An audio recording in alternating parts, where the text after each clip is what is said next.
Assalamualaikum warahmatullahi wabarakatuh.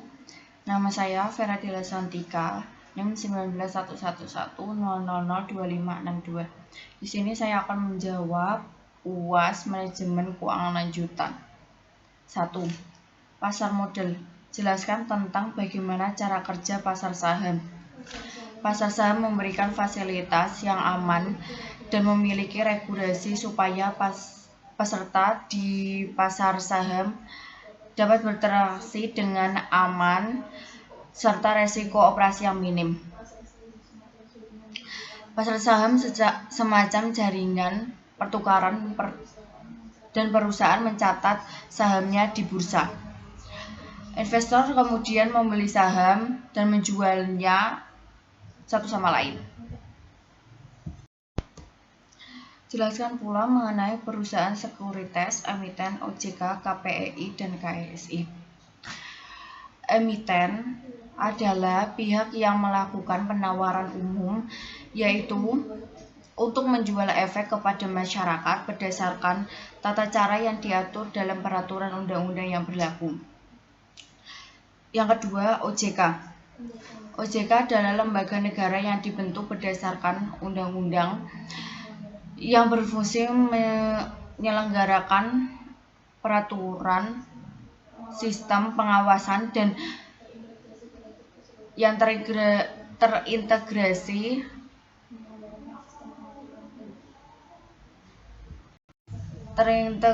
terhadap keseluruhan kegiatan di dalam sektor jasa keuangan. Yang ketiga, KPEI. KPEI adalah sebagai salah satu lembaga yang membuat dan menerapkan peraturan terkait fungsinya sebagai lembaga clearing dan menjamin LKP di pasar modal Indonesia.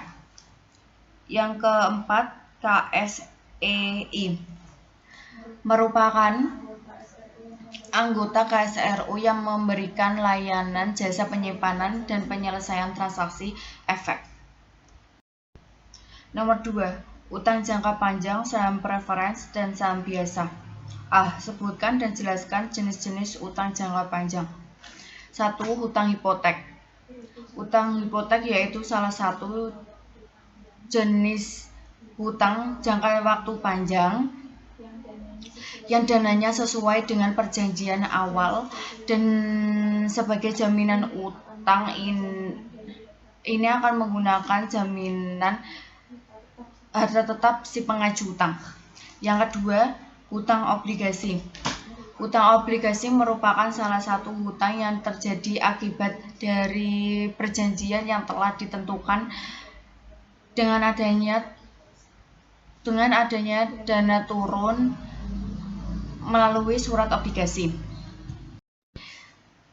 Jelaskan pengertian saham preference dan berbagai fiturnya. Saham preference adalah saham bentuk campuran antara pendanaan yang menggabungkan fitur utang saham biasa. Fitur-fiturnya adalah 1. Dividen kumulatif, 2. Fitur partisipasi, 3. Dan hak suara.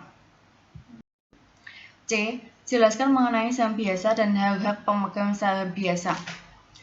Saham biasa merupakan surat berharga yang menyatakan kepemilikan seseorang atas perusahaan. Pemegang saham biasa tidak memiliki hak-hak istimewa untuk menentukan kebijakan seperti pada saham preference. Soal nomor 3. Pinjaman berjangka dan sewa guna usaha. Jelaskan perbedaan pinjaman berjangka dan pendanaan sewa guna usaha. Pinjaman berjangka adalah pinjaman yang pembayarannya berupa angsuran pokok dan bunga setiap bulan selama jangka waktu pinjaman. Sedangkan guna usaha adalah suatu perjanjian penyediaan barang-barang modal yang digunakan untuk suatu jangka waktu tertentu. B. Jelaskan sebaiknya perusahaan memilih pinjaman atau sewa guna usaha untuk memenuhi kebutuhan pendanaannya. Jelaskan dengan memberi jawaban yang lebih spesifik. Lebih baik menggunakan sewa guna usaha karena sewa guna usaha meminjam berupa barang sebagai modalnya dan dapat disewa berkali-kali lebih dari 1 kali dan dalam periode jangka waktu tertentu. Sedangkan pinjaman berjangka yaitu meminjam barang berupa uang serta pembayarannya angsuran pokok dan terdapat bunga setiap bulannya. Jadi lebih efisien menggunakan sewa guna usaha karena keuntungannya sangat fleksibel, menguntungkan cash flow,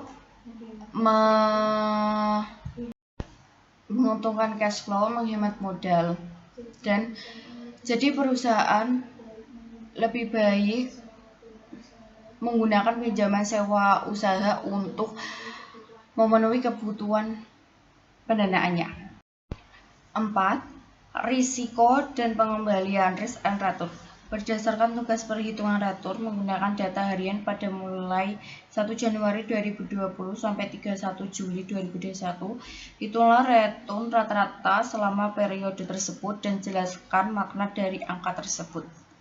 Dari data 1, rata-rata retur Jiwasraya Jasa Mitra Abadi TPK periode 1 Januari 2020 sampai 31 Juli 2021, hasil retur sebesar min 0,006310481, yaitu menunjukkan negatif bahwa retur yang didapat investor lebih rendah dari retur ekspektasinya.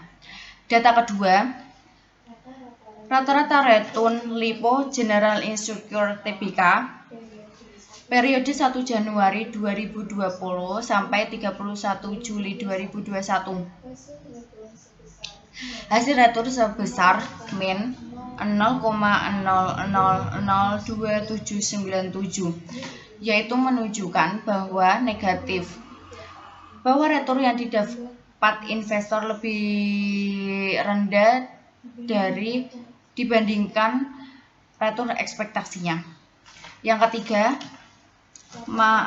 rata-rata retur Malaka Trust Wuwungan Insurance TBK periode 1 Januari 2020 sampai 31 Juli 2021, hasil retur sebesar 0,0009200055. Artinya nilai rata-rata positif dan menunjukkan bahwa retur yang didapat oleh investor lebih tinggi dari retur ekspektasinya. Soal yang kelima, merger dan bentuk lain restrukturisasi perusahaan. Jelaskan alasan-alasan perusahaan melakukan merger, akuisisi maupun restrukturisasi. Beberapa alasan perusahaan melakukan merger dan akuisisi adalah untuk meningkatkan pangsa pasar, meningkatkan sinergi operasional, menciptakan efisiensi yang lebih baik lagi,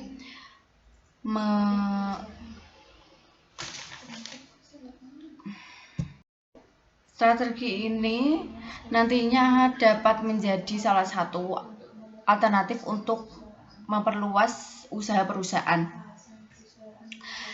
Kedua, alasan perusahaan melakukan restrukturisasi perusahaan misalnya adalah adanya masalah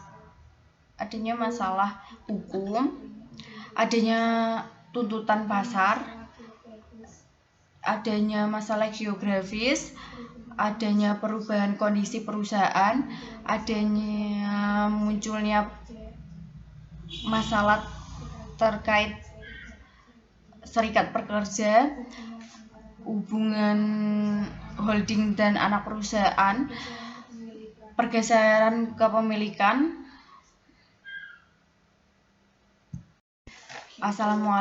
Wassalamualaikum warahmatullahi wabarakatuh. Demikian yang bisa saya sampaikan. Bila ada salah kata tolong dimaafkan dan terima kasih.